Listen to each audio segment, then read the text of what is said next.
Aujourd'hui aussi, c'est un autre jour. Le monde part en couille.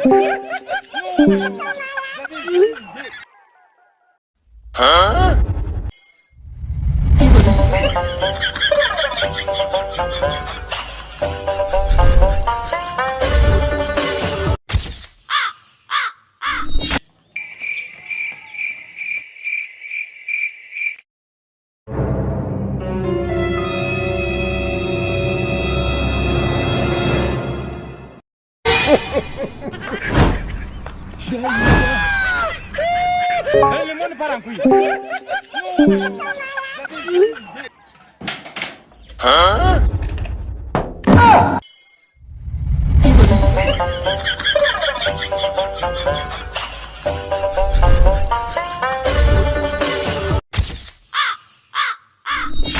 Hmm?